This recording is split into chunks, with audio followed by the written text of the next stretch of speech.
Okay, so today we're going to be talking about nutrition and exercise for seniors, but it's really for people of all ages. Specifically for seniors because there's a few additional things to keep in mind. So that's why, I'm adding a little bit more to that. So let's go ahead and get started.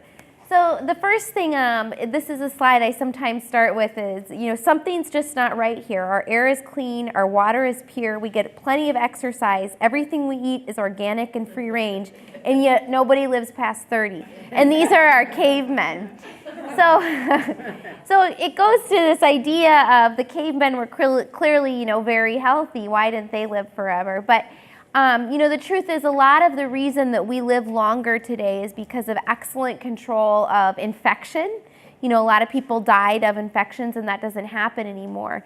So as a result, you're living longer, but you also need to live well. And for the first time in many generations, people will probably have a decreased life expectancy, and the reason for that is really because of these lifestyle diseases. And what I mean by that is poor nutrition and not enough exercise.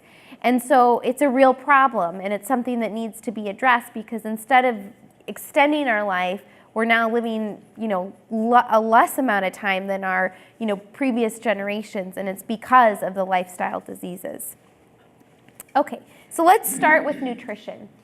So inadequate in nutrition in older individuals is common, and as you can imagine, it increases the severity of the disease you have. It increases the physical limitations, and this is because you have decreased musculature.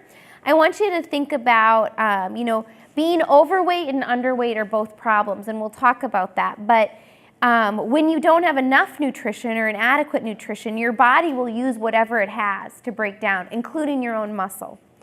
It decreases your functional status. And what I mean by functional status is your function is your ability to do your activities of daily living, meaning can you wash your own clothes, go to the grocery store, do your own bathing, get up from seated, all those things.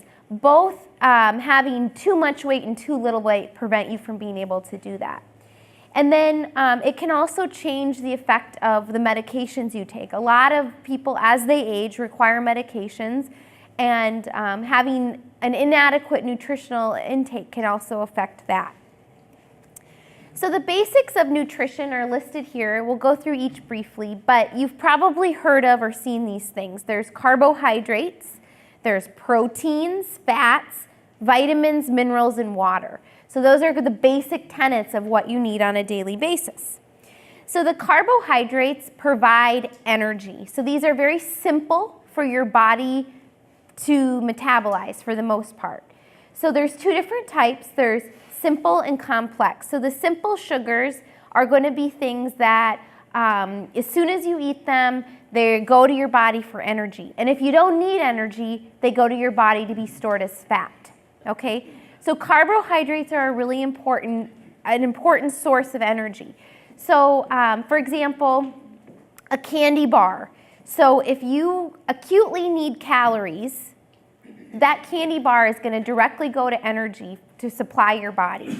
But if you're eating your candy bar while being sedentary, it's just going to go to fat for storage for later. And it's really part of our caveman history. We are meant to feast or famine. So it's sort of like when the hunt was good, you would eat, and store for fat for later time periods. That is a detriment to us now. So it's really, if you're eating simple carbs but you don't need them, then you'll just store them. Conversely, if you're not eating enough simple carbs and your body is too low in calories, that's when you'll just start eating your own muscles. You'll start saying, okay, I need this. I need energy, so I'm just going to go for the muscle. So there is a definite good place for simple carbs, but not for everybody. Then there's more complex carbohydrates. These are things like wheats, and I have them. You can look at the picture there. I don't have a pointer here. I can point up here. So these are more simple carbs too, like breads, easy things. But more complex carbs are going to be even your fruits and your vegetables. Because along with the carbohydrate, they also have a good amount of fiber, or things that help you digest a little bit slower. So there's some benefits to that. So what I want to encourage you to do is in the carbohydrates you get, really focus on it being the fresh fruits and vegetables, because those are things that not only give you the simple carbohydrates, but in addition to that, they give you the nutrition. Okay. Then there's proteins, which are very important for tissue growth and repair. They help you create your enzymes, hormones, many other chemicals within the body. And this is a really important point. Unlike fat and carbohydrates, you don't store protein. So you need to have it on hand daily. You need to be eating it daily because you don't have a reservoir for it. There has to be a daily intake of that protein in order for you to have enough supply. Examples of protein are on there. So it's fish, you can see legumes and nuts, eggs, red meat. So there's a lot of different sources of protein here. Animal protein is probably something that you can use, as sparingly, and the best thing to do is lean chicken, lean fishes, and also focusing on non-animal ways to get protein, such as nuts. Okay?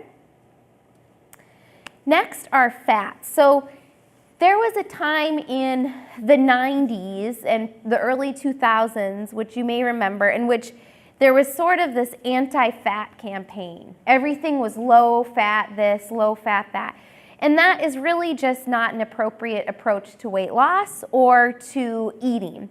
Fat is incredibly important. It helps with really maintaining good fullness, if that makes sense. So when people would eat low-fat meals, they were hungry because you need fat to kind of provide some sustenance. And there seems to be a difference in good fat and bad fat. So with the rise of processed foods, which really came along starting in the 50s and probably maximized in the 80s, where everything was in a TV dinner. I mean, I had it as a kid, and it was like my favorite night when we had the TV dinner. But all that was really manufactured food, not real food. And with the fats, they could manufacture them to a certain way where it seemed to cause increase in weight gain. It didn't have as much satiating feeling to it, so you were still hungry. So when you look at this, I have a list in here, good fats versus bad fats. A lot of that processed fat at the bottom, including butter, is really what you want to avoid. But what you want to focus on is the healthy, good fats, avocados, salmon, nuts, legumes, those kinds of things. That is the kind of fat that when you eat it, it is actually providing you health and not detrimental. And calories aren't just calories. When you focus on eating good food, even at a higher calorie content, you will be healthier and you can lose weight. So it's about what you eat and not just the number of things. Okay, then what about supplements? Okay, so this is kind of the micronutrients. This means vitamins and minerals. What I talked about so far was what we call macronutrients. And the word macro and micro are just really a determination of how much of it you need in your diet per day. So, do you need to take a supplement? And that's an important question. The answer is probably not, okay? Almost no one needs a multivitamin because as long as you're getting your nutrition through your food, or you're getting your good nutrition, you're eating good food, that is adequate and you don't need anything further. Sometimes people have deficiencies. Specific deficiencies, which I think we'll look at, that are common as you age, are vitamin B12 deficiency, vitamin D deficiency, and a lower calcium, okay? So those are common as you age. They're common because you have a decreased absorption and also because many patients, as they age, are taking medications that impair the absorption of these particular micronutrients. And so then supplementation is warranted. But that's something that we can test for. So that's something that we can see, oh, this is low and you need to do it. Beyond what we can test for, I do not recommend many supplements at all. The reason I don't is basically because the studies are not very good. So people can really put in whatever they want into their supplements. Does that make sense? So you can do They can put talcum powder in and say, this is the best thing, this is gonna make your bones surround. They can write a whole list, and nobody regulates that. Not a single person. And so you don't know what you're putting into your body. Now, as long as it doesn't do harm, and a lot of these won't do harm, then I tell my patients you can spend your money on whatever you want. You know, you can buy supplements if you feel like that's what you want to do, but I want to see the ingredients, and as long as I feel like they're not adversely harming you, then go ahead and use it. But what I really want to encourage is good nutrition is what all of us really need. We were not meant to take pills to get our nutrients. That's not how our GI tract is developed. That's just not the way that most people are going to be the healthiest. The healthiest is to get your nutrients through eating. And these deficiencies have good evidence behind them in terms of supplementation if you're truly deficient. So that's what I want you to keep in mind. And I have provided an article for you in there about which supplements can be beneficial and which ones not to really waste your money or your time on. So you can review that too. Okay, next is water. And I get this question a lot. How much water do I need? So it's, it's really going to depend on the individual circumstance. So I work with different patients who have different needs for their water intake. Some people have health conditions that preclude them from having a lot of water. Some people have health conditions in which they need increased amount of water.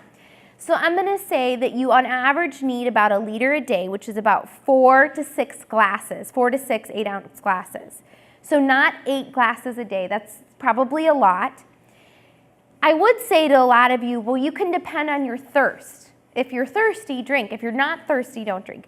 But as you age, your ability to detect thirst compared to dehydration decreases. So it's not a reliable indicator on how much you need to drink.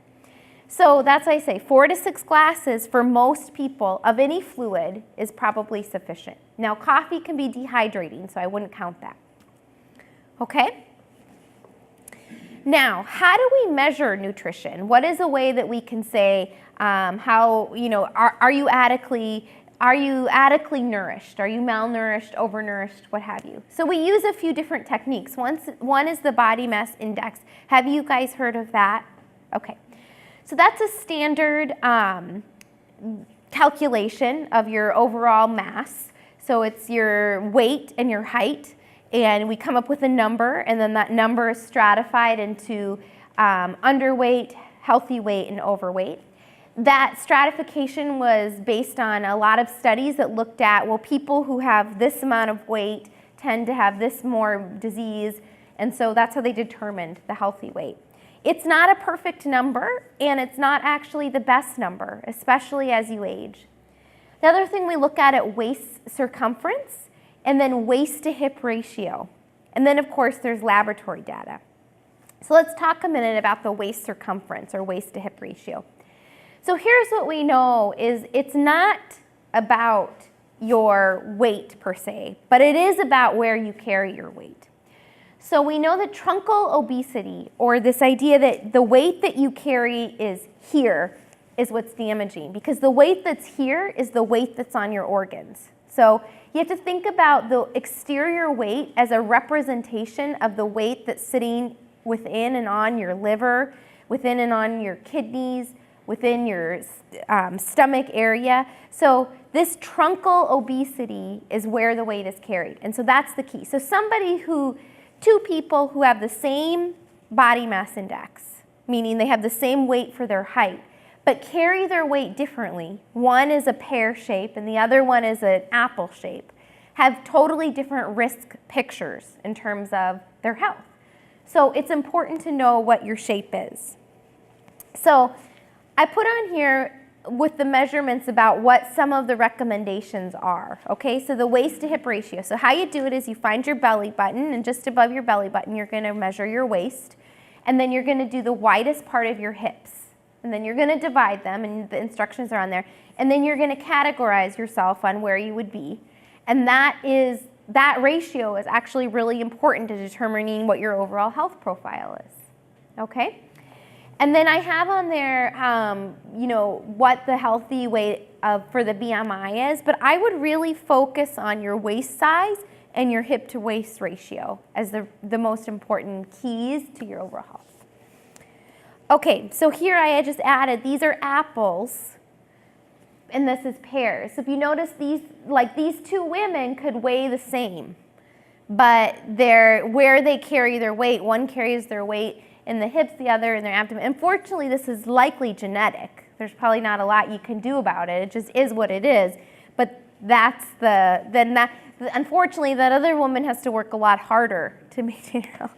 Okay, so what kinds of nutritional problems occur? So there's undernutrition or being underweight, and then overnutrition or obesity. So when you're undernourished, you really have inadequate intake of your nutrients.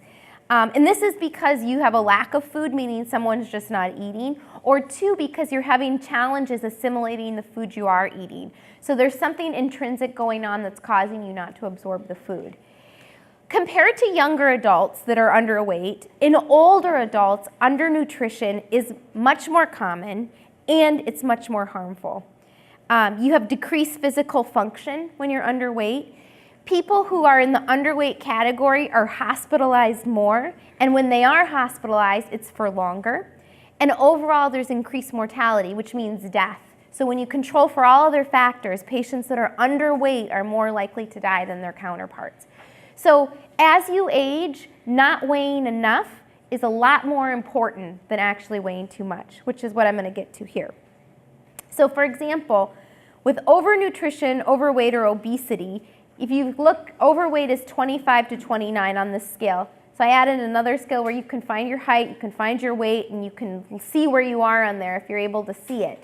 And you can find your own definition.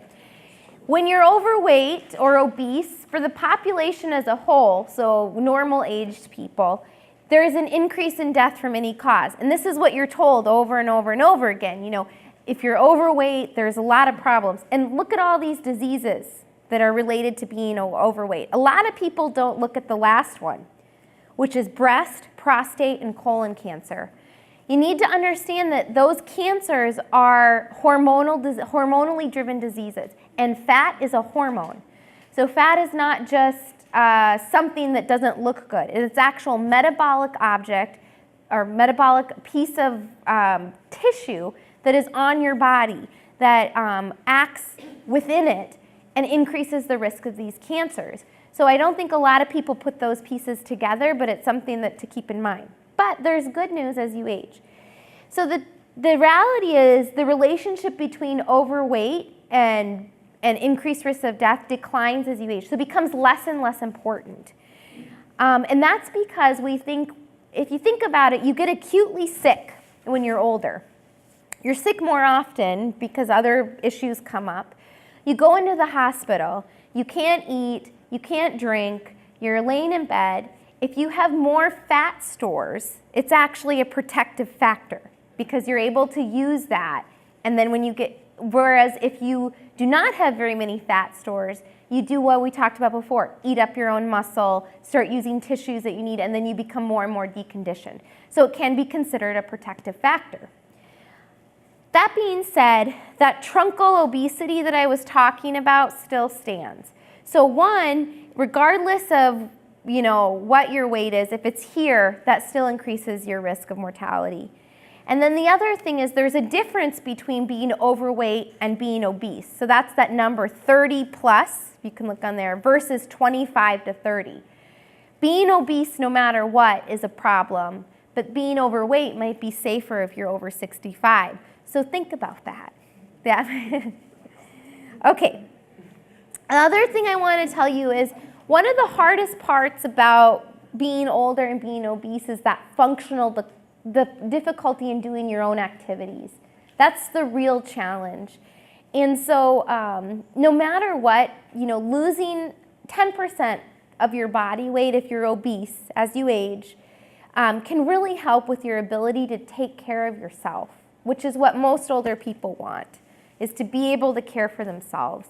And it gets harder when you have decreased muscle mass and increased weight.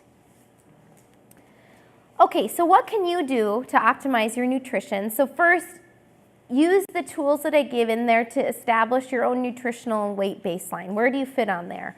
What kinds of goals do you need to create? Do you need to gain weight? Do you need to lose weight? How can you do that? So establish some interventions, which we'll go through some ideas, and then consistently follow up.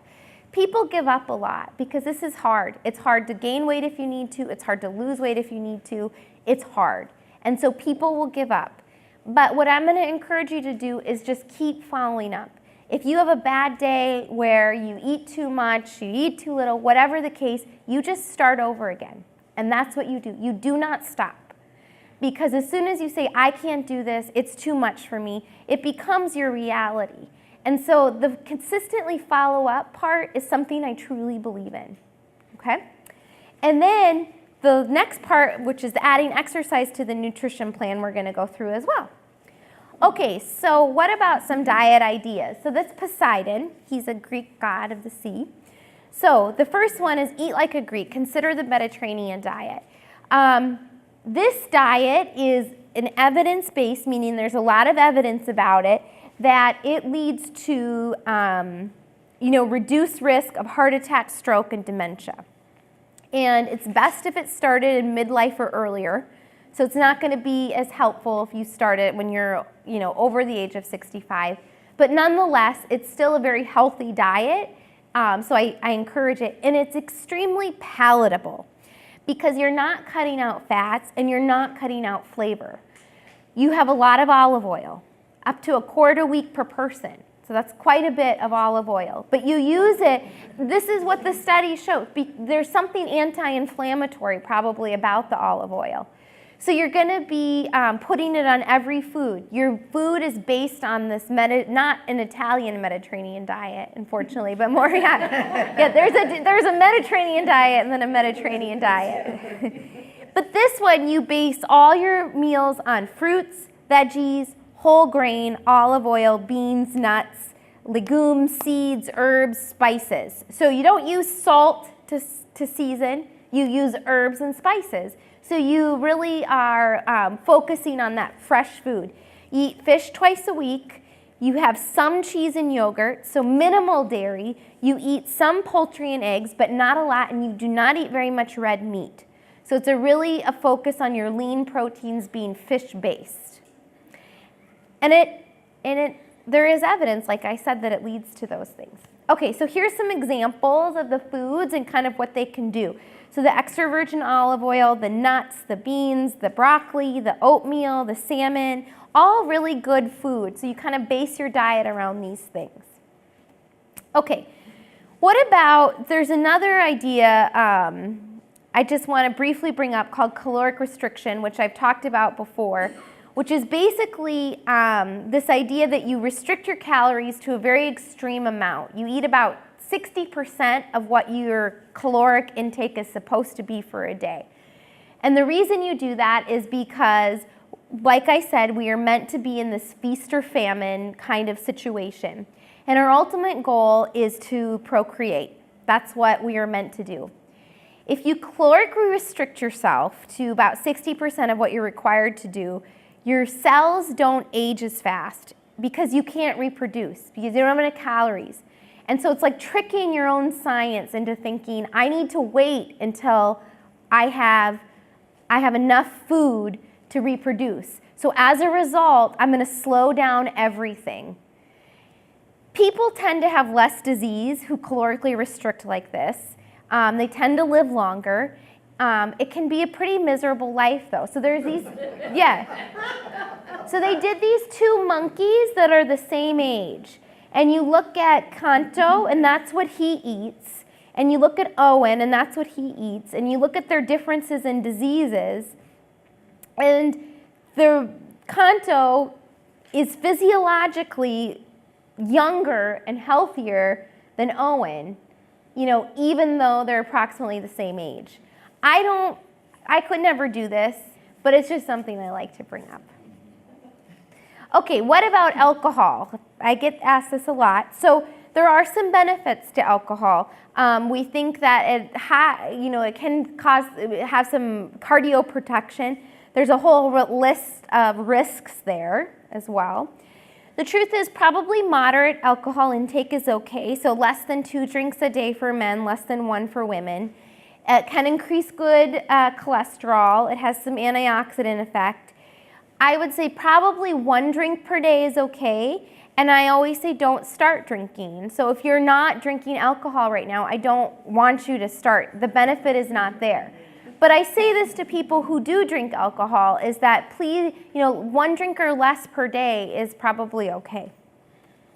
And then you have to think about what a drink is. So, a lot of times people will say, well, this is my, I have a glass of wine a day. Well, a glass of wine a day is like not this much, they fill an entire wine glass to the brim and call it a drink. So just keep this in mind. This is a little idea of how much alcohol is considered 1 drink. So use that as your guide. Okay, so some take-home points on the nutrition portion of the test. 1, cut out simple sugars and sodas if you can. Just think about cutting out candies, cakes, things that are white in general. White foods are usually very simple, so cut them out.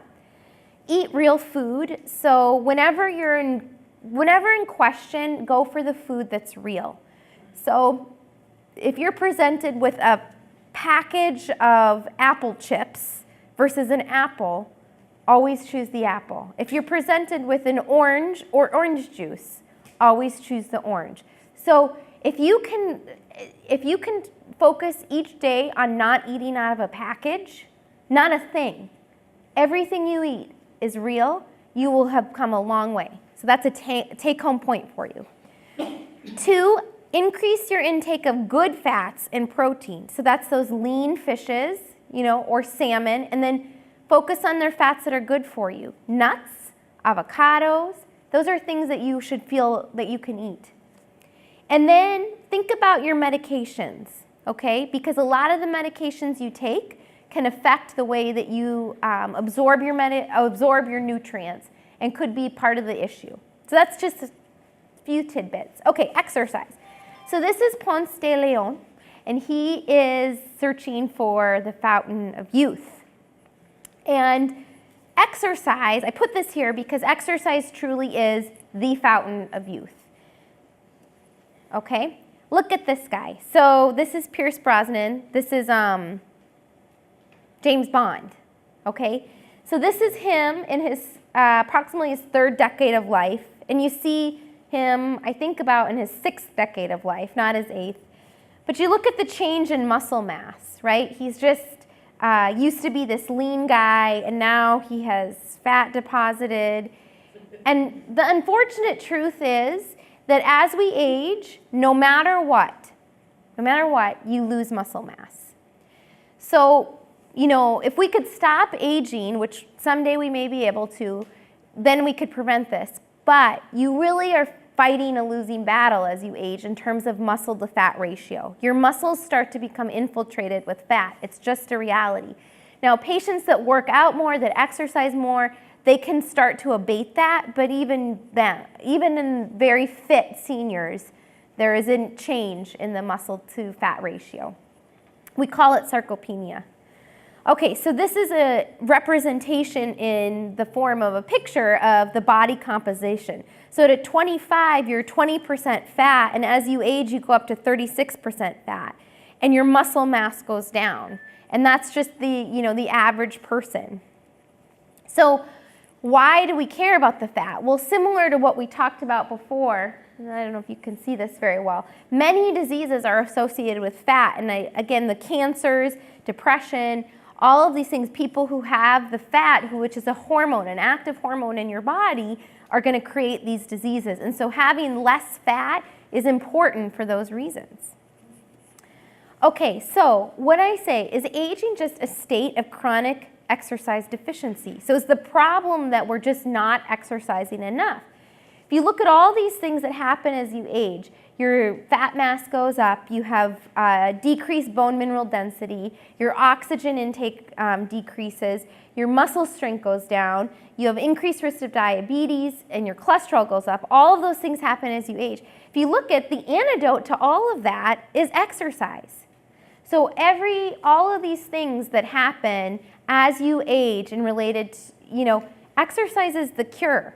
So that's why I say it truly is the fountain of youth. And there's study after study after study showing this. In fact, I think they should just stop doing studies on exercise. It's like very clear how important it is. We don't stop telling us that the new rage is to exercise. I am telling you, we are born to do this. We are born to run from tigers. And the fact that we don't do it, the fact that we live a very sedentary lifestyle, even compared to 50 years ago, is a problem, and it is related to the lifestyle diseases that we're all subject to. There's 4 types of exercise that are really important for seniors: endurance, strength, balance, and flexibility. So the first one, endurance, is kind of the typical thing you think about. So that's the increase your breathing and your heart rate, you're briskly walking, doing yard work, dancing, which I love to do, or swimming, something where your heart rate is really pumping. So that's one aspect that we typically think about. The strength exercises is another thing that is also typically thought about. So lifting weights, using a resistance band, and you can even use your own body weight to try to create strength in your muscles. Balance exercises are particularly important for seniors because of their increased risk of falling and how detrimental falling can be as you age.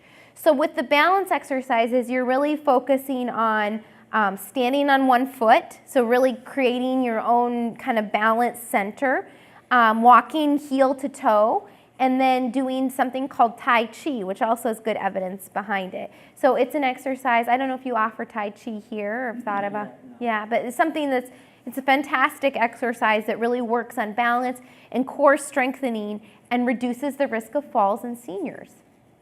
Okay, next is the flexibility training, which is actually my favorite. So it's stretching your muscles by doing yoga, shoulder, arm stretch. And the reason for this is as you age, you become stiff and your tendons actually get calcified. And so it's really important that you stretch so that your body is more able to brace itself as it falls. Okay, so how much do you need to do? It's actually quite a bit. So 30 minutes of the endurance, 5 days a week. Strengthening needs to be at least 2 times per week, and you do 10 exercises on muscle groups 10 to 15 times. So major muscle groups are going to be your arms, your abdomen, and your legs. So you do that quite consistently. Your balance is for people with mobility and falls, and that is very common as we age. So you do 20 minutes of practicing your balance exercises 3 times a week. And then the flexibility is twice a week for 10 minutes, but more is it's so relaxing, so you can do it more. You're going to do 10 to 30 seconds per stretch where you're just kind of grabbing those muscles. Okay? So the take-home points for your exercises: if you want to live longer and better, exercise. We're born to move. So, people want to live longer, they want to live better, and exercise is the way to do it. If you don't use it, you will lose it. I often hear, I just feel too tired, I feel too weak. I am telling you, if you sit in a chair and you don't move, you will get too tired and you will get too weak, and it becomes a very important self-fulfilling prophecy. I can't do it, so I don't do it, and then you get weaker, and it just turns into a spiral. And a comprehensive exercise routine equals better function. A lot of times people say to me, well, I work out, I walk, I'm such a good walker.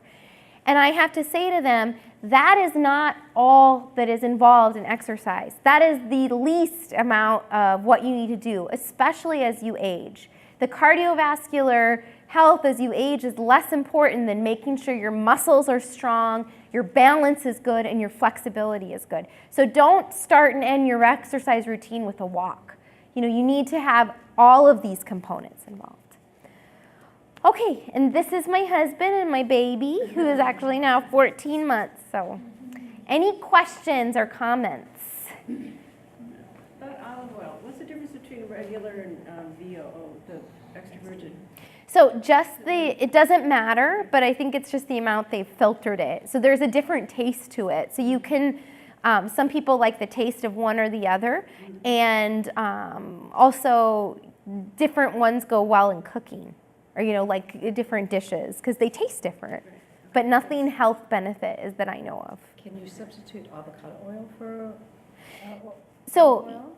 probably, maybe, but there's no studies to show it. So I'm not, so I would say is we know that olive oil works. So there's no avocado oil, big studies to show that it does. Yeah. I notice you don't recommend fish oil or coenzyme Q. So coenzyme Q and fish oil can be helpful for certain patients. So if you have high triglycerides, you can take fish oil and it will lower your triglycerides. Whether or not that translates into a lower risk of heart attack, stroke, and overall body inflammation has not been proven. However, I feel that it's a very low risk intervention. It does thin your blood, so you can't use your fish oil around the time of any procedures that you're getting per se, but that's what I would say about fish oil. Coenzyme Q or CoQ10, I think actually can help with patients that are on statins.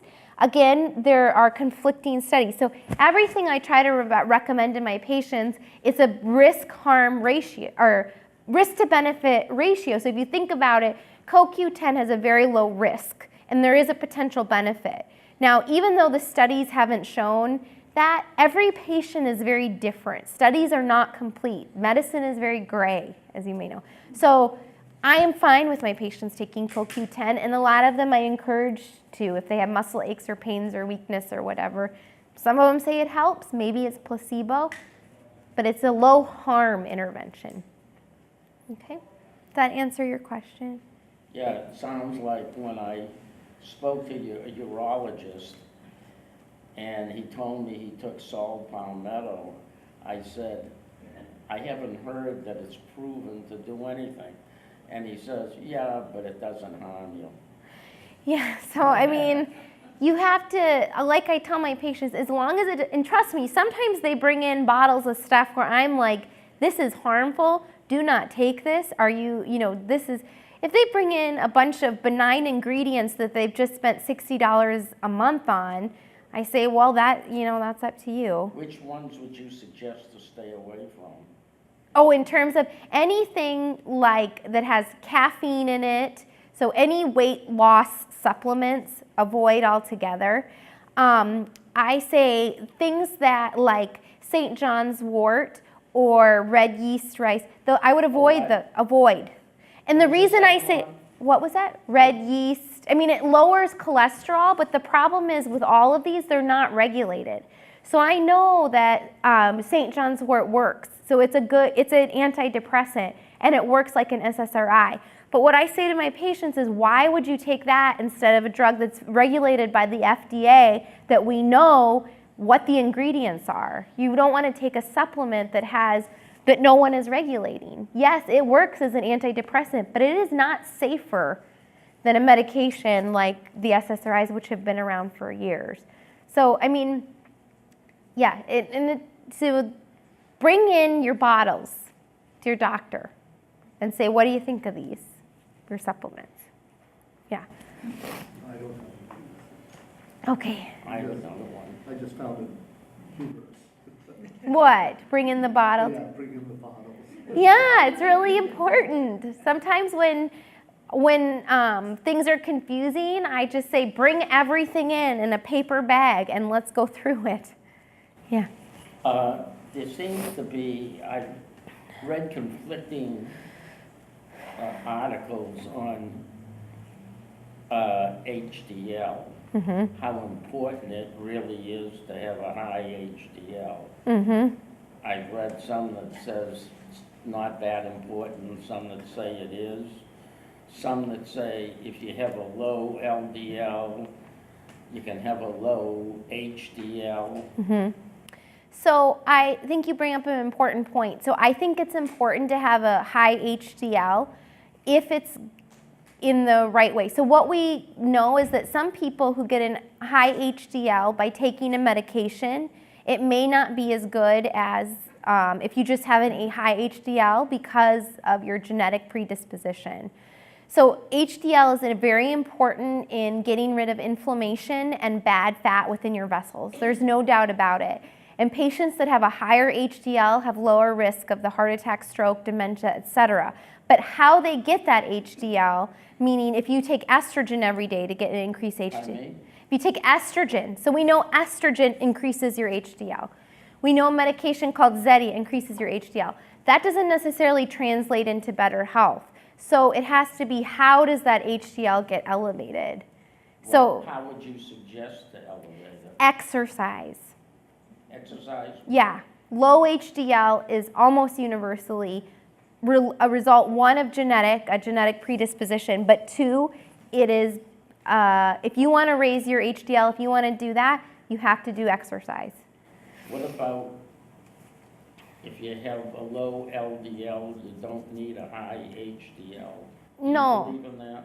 No, I think if you have a low LDL and a low HDL, you are probably taking a statin. So like it's very uncommon for someone to have low both, although possible, but they're probably taking a medication to lower the LDL, and then their HDL just remains low, so they still need to increase the exercise. But you still would suggest raising the HDL? Mm-hmm. But I don't know if I would suggest taking another medication to raise it. I would suggest exercise. Yeah, because I found that when I took Niaspan, Yeah, I ran into problems. Yeah, I do not recommend Niaspan. I don't think the evidence is very strong for it. Really, the best cholesterol medication is the statin, has the strongest evidence. We know that rates of heart attack, stroke, and dementia are going down uncharacteristically, something we didn't think because the population is aging, right? So everybody over the age of 65 is getting, they're getting older and older, so dementia should be more common. It's not. And part of the reason is because people are taking more statins, more daily aspirin, those kinds of things. The statins in the right patient are not evil, and I can promise you that. In the wrong patient, they're not a good idea. For a lot of my elderly, frail patients, they're not a good idea. For middle-aged and older, healthy people who have an indication for it, they're probably a good idea. Yeah. I have a question about calcium, because the studies have varied over Yeah. the years about whether it's helpful or not really. Here's what I want you to do. Eat your calcium. And if you can't eat your calcium, you can take a lower dose supplement. So the most recent study is that calcium's okay. But like 2 years ago, calcium was evil. Right. So I don't know what's next on the review. So what I'm going to say is focus on getting your calcium through your diet and be really conscious about it. But if you don't want to eat high-fat cheeses, there is a lot of good low-fat or non-fat yogurt out there. Yeah. But how else, if you don't drink fluid milk, how else do you get good? Oh, so dairy is not the end-all be-all to calcium. There's a lot of other foods that have calcium in them. You can get orange juice with a calcium supplementation, but again, that's essentially the same as taking a pill. But things like spinach has quite a bit of calcium in it, and I can't think of other food. But the thing is, if you don't like dairy, there are a number of other ways to get calcium. Doesn't orange juice have a lot of sugar? Yeah, I'm saying that there is an orange juice that says calcium supplemented. To me, that's the same as just taking a calcium pill. You want to focus on a food that normally has calcium in it that your body's used to absorbing. So your cells in your body are not meant to break down a pill and then absorb the nutrients. They're meant to break down spinach and absorb the calcium from it, and that is how you're built. So I always, say, and if you're not getting enough calcium through your diet, then you can add a supplement. I don't think it's at a lower dose, probably not harmful. Well, I had an aunt with osteoporosis, so whether I've got it or not, it's kind of ingrained in me to be fearful of getting osteoporosis. But one of the ways that I have been told by my doctor I can keep away from osteoporosis is not taking calcium, but exercising. Yeah. Right, for that too. Yeah, exactly. Weight-bearing exercise. Yeah, weight-bearing exercises are very important. Right. Yeah. I don't know if this is applicable or not, but the baby aspirin Mhm. isn't on here. Is that something you should take if your doctor recommends? Yeah, so from ages 55 to 75, the evidence is that taking a daily baby aspirin reduces the risk of heart attack, stroke, and colon cancer. Before that age and after that age, it's less clear. Again, medicine is not black and white, it's gray. So it's a discussion I have with each of my patients. But it gets to that issue of inflammation. So there is something about inflammation, and I think the truth about the Greek diet is it decreases overall body inflammation. There's something inflammatory about eating the red meat, the processed food, the kinds of foods that we're not supposed to eat. There's some sort of reaction that causes inflammation that leads to heart attack, stroke, etc. So a daily baby aspirin, I think, definitely decreases your risk of colon cancer, because colon cancer is a lifestyle disease where you have increased inflammation. And it reduces the risk of stroke in women and heart attack in men. And in the right patient population, I will recommend it. Yeah. Thank you. Yeah. Yeah, good. Thanks for coming today. I'll be up here if there's any other questions. Well, I mean, there's a lot of different reasons why you can have cramps in your legs. Sometimes I recommend, it sounds like you're taking magnesium, and then you can also take a B-complex supplement. Some patients find that helps with the leg cramping.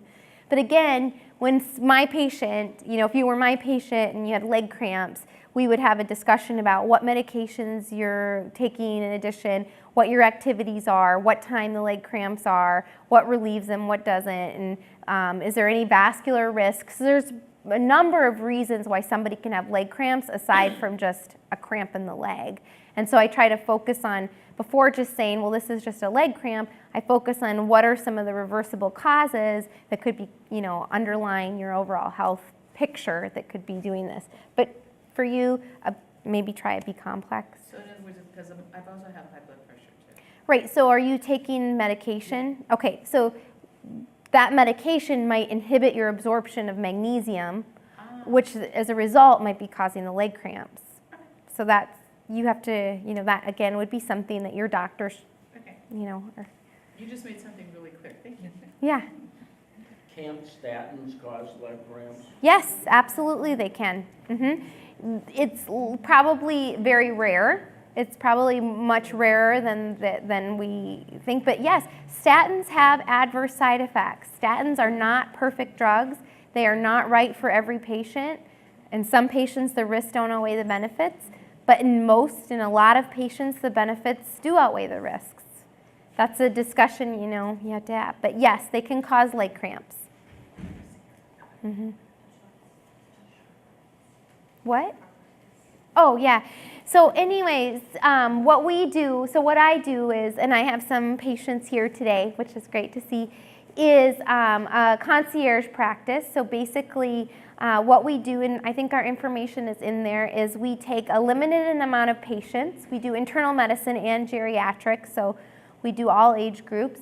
And we are available to them 24 hours a day, 7 days a week. We try to avoid urgent cares, ERs, wherever. We try to be your central point of care, no matter what. We do all your care coordination. We're always there with a smile and friendly. We don't have any phone trees. When you call, you talk to a person. You never have to press 1, 2, 7, 8.